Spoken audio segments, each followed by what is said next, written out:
You're listening to the Brilliant Breakthroughs Podcast, episode number 41 with Susan White.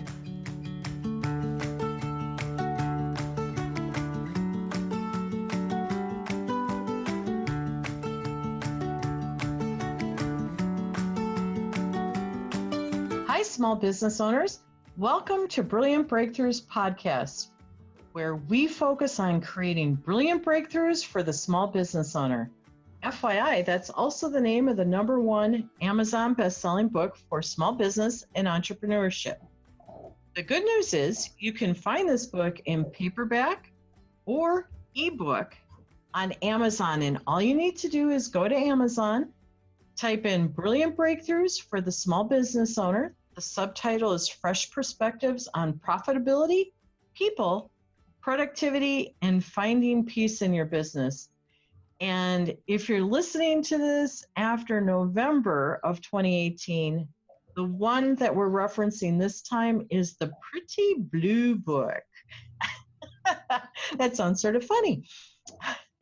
So, hi, small business rock stars. My name is Maggie Mongan, and I'm the anthology leader of this great book. What that really means is I'm the one who's leading it and pulling it together and finding these great authors for you to read. And we are honored today to have Susan White, a #1 Amazon best-selling author, with us to talk about your business's performance, focusing specifically on the performance pillar of peace. And Susan is going to be talking to us about understanding how to self-manage ourselves better, so our business performs better. So welcome, Susan. Thank you so much for that wonderful introduction. Can you hear me okay? Absolutely. We're in great shape. That's awesome. Yeah, what a great introduction. I appreciate that. I'm so happy to be a member of this team. Oh, well, you are a great member of this team, and people can learn so much by reading your chapter and engaging with you. So I guess maybe we should start there, right? Susan's chapter is the 9th one in the book, and it's titled Hope, Out of the Shadows and Into the Light. And Susan, you covered a lot of information in that book, and yet we know that small business owners have all sorts of stuff coming at them all day long. And I'm thinking that since we've had you on other episodes, it might be good for us to talk about some really basic things like what do you do and why do you do it and stuff like that, and what your customers, which would be clients, gain from working with you. So do you want to play a little show and tell? Oh, sure. Well, the first thing is, what do I do? I am so incredibly honored and privileged to be able to work with people who have challenges in their lives. That's who comes to me, people who have challenges in their lives. I'm a clinical social worker by profession, and I see people when they, have grief and loss issues, divorce, challenges in terms of their workplace. Okay. I receive referrals from some of the local MDs in town. I work out of Antioch, Illinois, which is a fairly small town, and I'm well known. I get a lot of word of mouth referral from my clients. Okay, and you also can work remotely. Correct. I can do sessions via Zoom or FaceTime. Okay, all right. And what I appreciate about you is so often we forget that our personal life can impact our professional life, which in our case as small business owners is our business's performance, because we are the business and we lead our businesses. And sometimes all those personal things come in and start messing with our business without us even realizing it. And you can help us clean that up, can't you? Yes, most definitely. there are several people I see that are having challenges at work. And one that I can think of that I've helped a great deal, she's in the process of learning how to be a florist. And just recently, she found somebody to hire part time to help her with design. So that was a suggestion of mine to help her help herself. But other than that, just the everyday rigors of juggling children and marriages and other relationships and getting things done like pulling weeds and cleaning house and that sort of thing around our work schedules, it can be daunting. And sometimes people just need to come in and unload and and have a place where they can say whatever they choose to say. And that's what people do with me.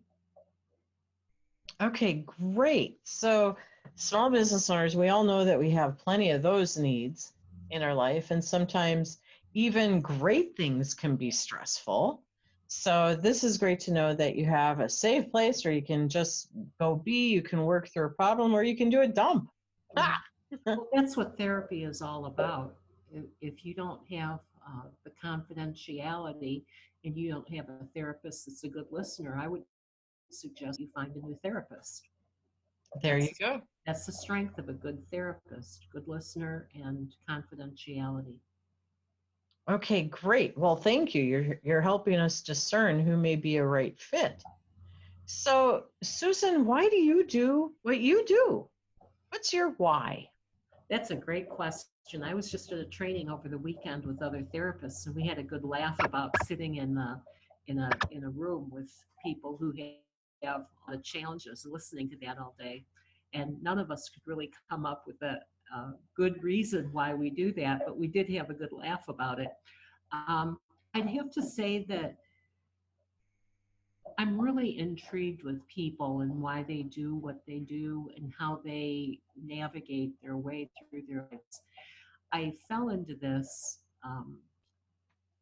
quite not by accident, but it was an intention for me to become a therapist. But I fell into this because throughout the course of my career, I've typically gotten into intense conversations. I'm not a fan of small talk, and that's what I do. I sit with people and I have pretty intense conversations in a non-judgmental, empty slate sort of a way.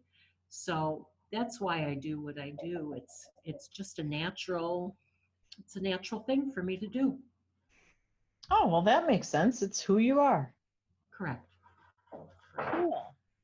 So we started to open up a little bit and talk about what you do and how you can serve small business owners and entrepreneurs. Let's talk about that a little more. Why should they engage with you? What what brings them to the point of, oh man, I need to reach out to somebody? Oh, it could be a whole bunch of different things. It could be personnel issues. It could be productivity. It could be um, um, personal limitations. And that's what I see people most with. Our own limitations can get in the way of our own brightness, our own light. And that's something that I can help people with, working through their own limitations and where those limitations have come from and how to navigate through to where they want to be in essence. If people have a goal or an intention, I can help them get there. If I can't, I will refer them to someone that can. Okay, great. And I know that we're hearing a little background noise. So listeners, if you're hearing a little bit of that, please bear with us. Apparently there's something going on next door to one of us. But we'll be okay. Okay, so now the question that I have is, when customers, your patients, your clients, are with you, Susan, what are some of the gains that they get? And the reason why I want to ask this is because I think people oftentimes think they shouldn't go to a therapist unless they're being crushed and they can't manage living anymore. They're over the top stressed. And there's something really different that you can do before they get to that point. Definitely. When somebody starts to get concerned about things that are going on in their life, that's the time to reach out and get some help, not when you're in the depths of despair. I can certainly help when someone's in the depths of despair, but why go to that length of miserableness, if that's a word? Miserableness? Yeah, Miserableness. I think that's a word. Right. So there's a sweet spot between everything's rocking and, oh my gosh, I just want to jump off the planet. And why wait till that point? Get some help before you get there, right? Right. Definitely. Okay, That's why so that's why big business has things like EAP services. I see quite a few clients for through EAP services, that's employee assistance programs, and they come in for their 3 sessions and then they find out that it's helpful and they continue with insurance. so now this I think is a very valid point to mention because some people may not realize that businesses have programs and privileges for programs like this to be built in to help their employees That's correct. with their mental health, and mental health being, let's clean up what's frustrating you, stressing you out, or whatever before it becomes a bigger mental health issue, right? Correct. Okay. Yeah, I know that from when I was an executive recruiter that larger companies have what they call industrial psychologists, which are simply psychologists that deal with work environment issues and employees, whether they're executives or line workers, which is what you're referencing, the EAP. Correct. Okay. Employee assistance program. All right. So small business owners may not have that awareness that such things exist. And this is a really neat conversation because I think it lends to the point that life is stressful. You have a saying, life is Messy.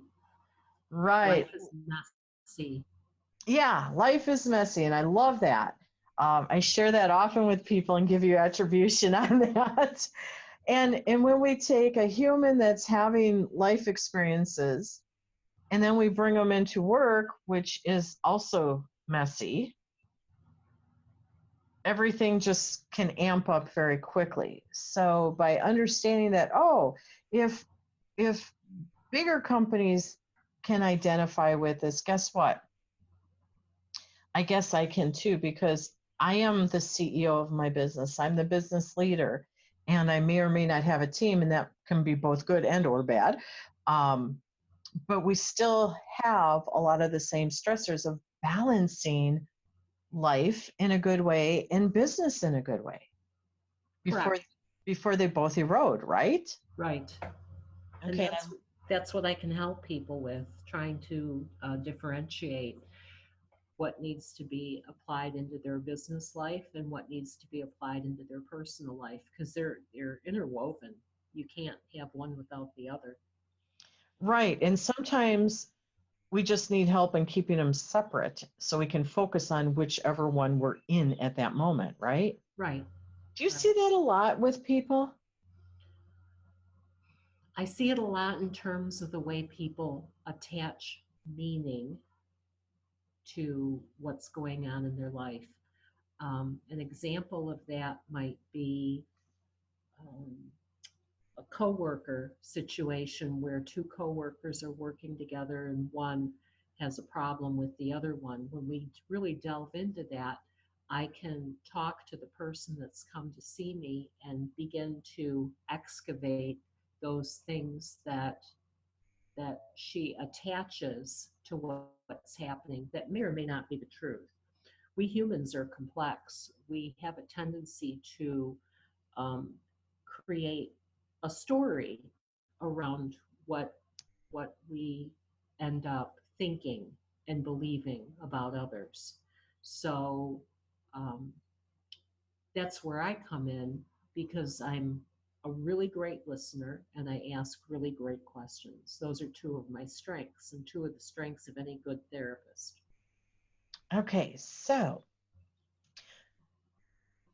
I got all this life stuff going on, and then I'm in a business situation, and all of a sudden something happens and it makes my mind reflect back to something personally or even different business stuff. But I mean, as a small business owner, I might not be able to decipher this situation is different and I need to just be with this one versus all the stuff I'm attaching to that experience. And you can help me peel back those layers. Correct.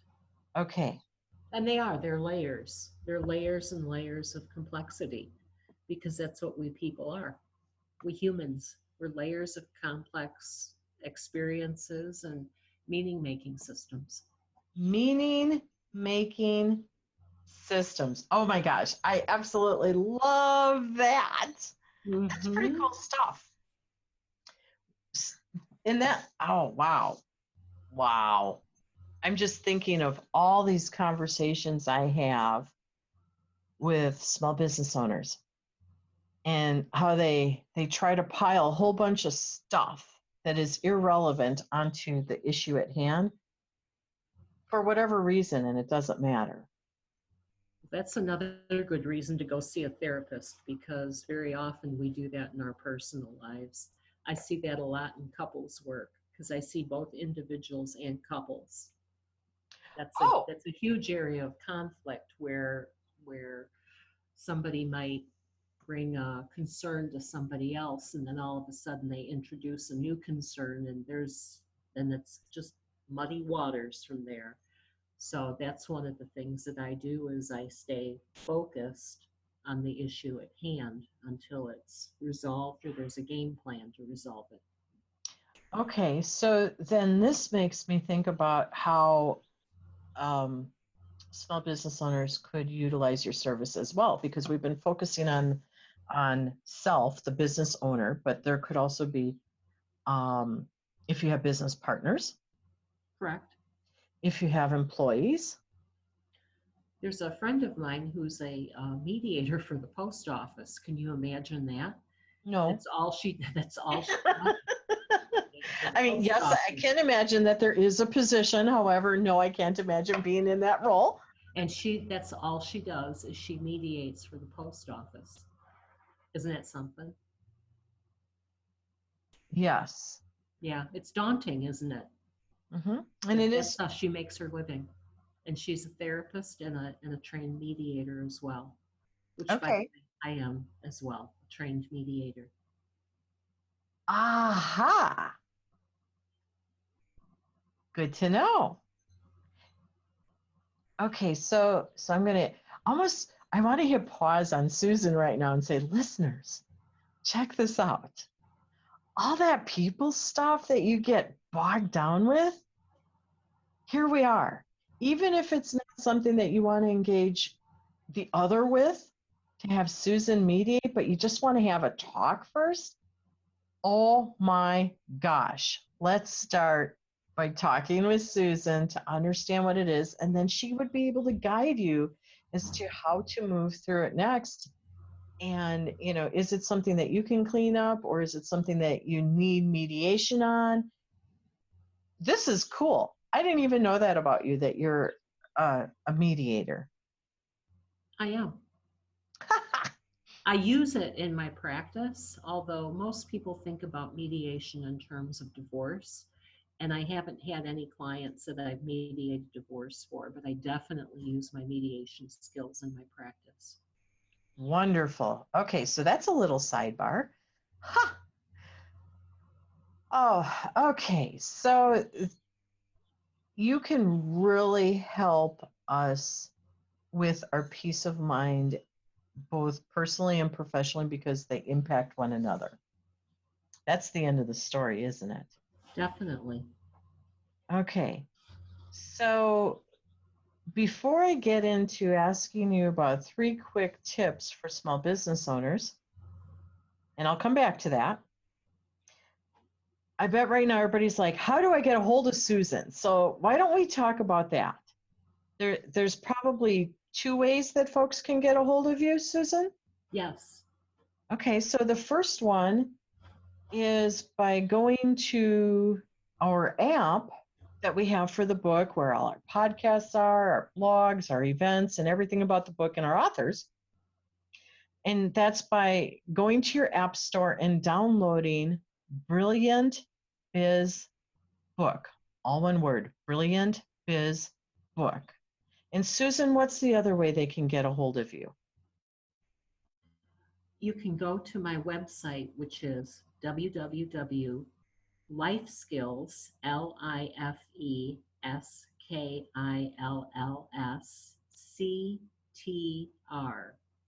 for lifeskillscenter.com. That's lifeskillsctr.com is my website.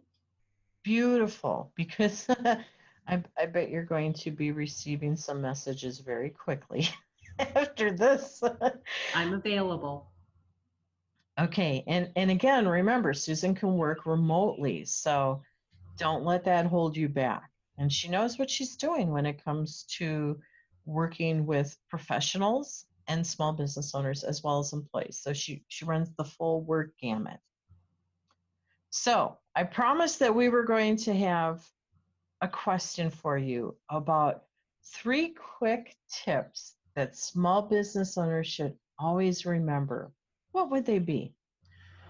3 quick tips. The first one is live within your means. Watch your overhead. That's my first tip.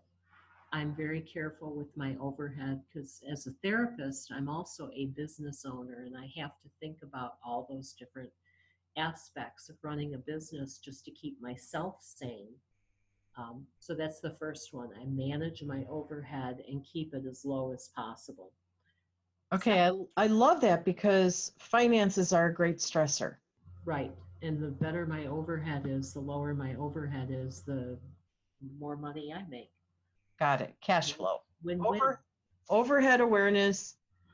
Watch that cash flow. All right, that's one, and it's a big one. So what's next? Surround yourself with good people and let them do their jobs. You said that emphatically. Yes, because I am surrounded with good people and I do rely on them to do what they do. And that frees me up to do what I do, which is therapy, counseling. I have somebody that handles my billing. I have a finance guy that helps me with my business in terms of the financial piece. I let them do what they do best. As a recruiter back in the day, when people would tell me that they wanted me to help them find a new job, that was the number one cause right there is they hired me to do something and they won't let me do it. They try to micromanage me and they render me ineffective. Mm. Yeah, So I don't like to see that happen with any skilled person that's here to serve me. I want to utilize the people that are around me. okay, so that's another great tip. And what's the third one, Susan?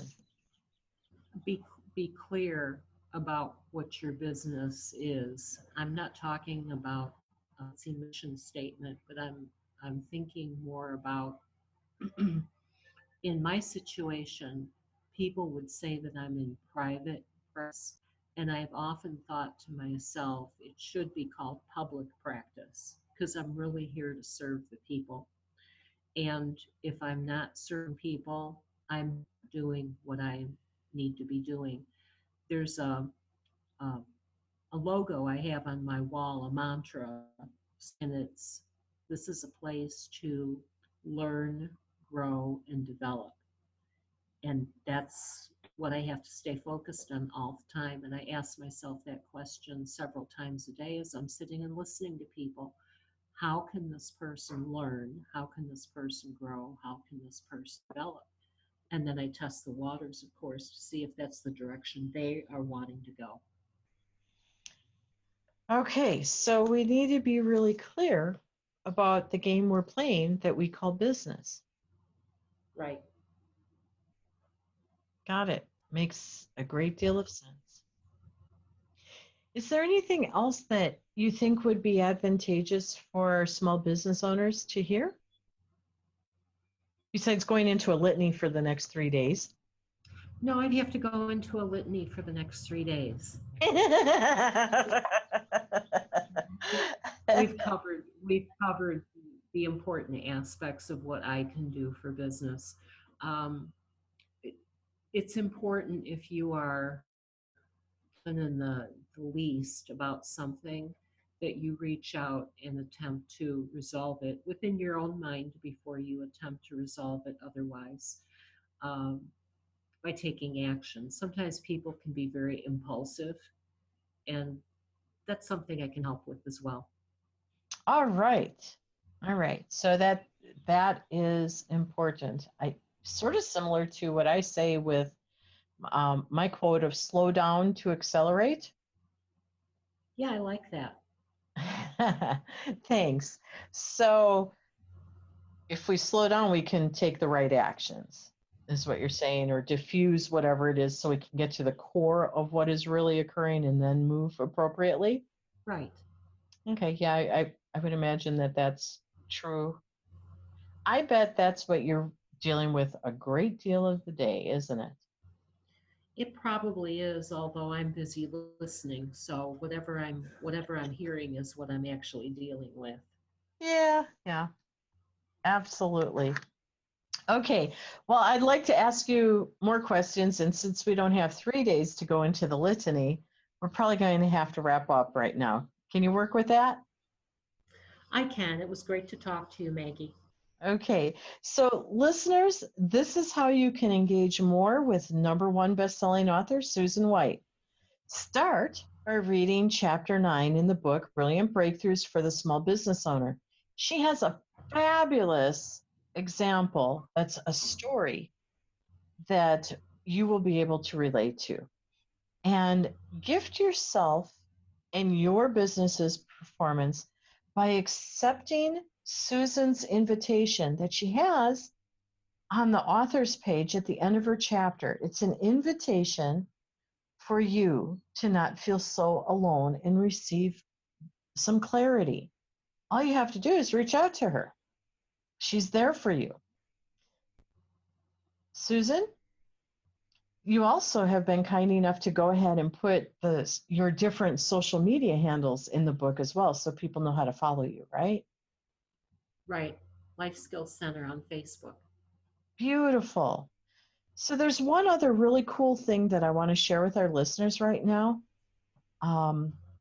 Right now, you can see everything about the book and how to get a hold of it, as well as Susan White, by going to the Books app, Brilliant Biz Book. Again, all one word. You can download it on any device. And when you go there, you can move down through the system, and you can look at a title that's click and ask an expert. You'll see Susan White's name there. And I say Susan White because there'll soon be another Susan showing up. Click on it, type in your question, and Susan White will reply back to you. So how's that for a bonus?